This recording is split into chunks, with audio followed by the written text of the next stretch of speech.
Hi viewers, நான் உங்கள் சென்னை பொண்ணு பேசுகிறேன். நான் இப்போ தான் ஃபஸ்ட் டைமாக ஒரு வீடியோ போடுறேன். அதில் நான் செய்ய போகிறது வந்து வாழைக்காய் சிப்ஸு செய்ய போகிறேன்.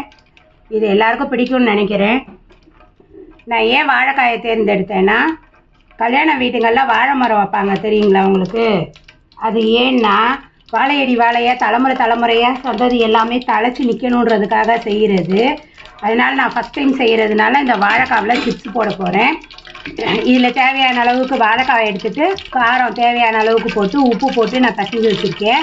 இது வெறும் மிளகாப்பொடி போடலை நான், அதோட இன்னும் நிறையா இன்க்ரீடியன்ட் சேர்த்து நான் அரைச்சி வச்ச பொடியை போட்டிருக்கேன். அதை பற்றின வீடியோ உங்களுக்கு ஒரு நாளைக்கு நான் தெளிவாக சொல்கிறேன். இப்போதைக்கு எண்ணெய் நல்லா காஞ்சிருச்சு. இப்படி நல்லா பரட்டி வச்ச மிளகாப்பொடியும் வச்சு கலந்து வச்ச இந்த வாழைக்காவை எடுத்து எண்ணெயில் ஒன்றா போடணும்.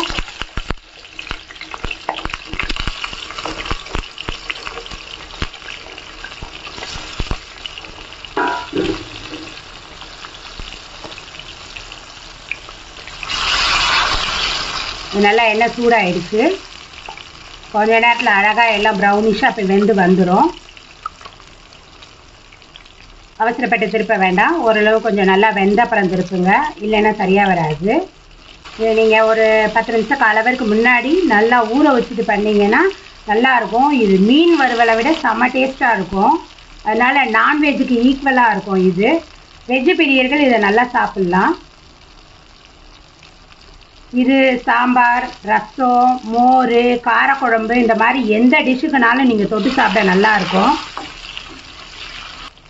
இது எங்கள் வீட்டில் செஞ்சால் எல்லோரும் சும்மாவே சாப்பிட்ருவாங்க. காய்க்கு கூட வச்சு தொட்டு சாப்பிட வேண்டிய அவசியம் இல்லை, சும்மாவே சாப்பிட்லாம். இது நான் தேங்காய் எண்ணெயில் யூஸ் பண்ணுறேன். சில பேர் அவரோட விருப்பப்படி கடலெண்ணெய் வேணும்னா கடலெண்ணெய், நல்லெண்ணெய் யூஸ் பண்ணணும்னா நல்லெண்ணெய். எந்த எண்ணெயில் செஞ்சாலும் இது நல்லா தான் இருக்கும். நல்லா ப்ரௌன் ஆகணும், நல்லா பொன்னிறமாக வர்ற வரைக்கும் வெயிட் பண்ணி வறுத்துடுங்க. இல்லைன்னா ஒரு மாதிரி சவன்னு இருக்கும். ஓரளவு நல்லா ப்ரௌனிஷாக வந்துடுச்சு. ஸ்டவ் ஆஃப் பண்ணிடுறேன். இதை செஞ்சு பாருங்கள். செஞ்சு பார்த்துட்டு சாப்பிட்டுட்டு எப்படி இருக்குன்னு எனக்கு கமெண்ட் பண்ணுங்கள், லைக் பண்ணுங்கள், ஷேர் பண்ணுங்கள்.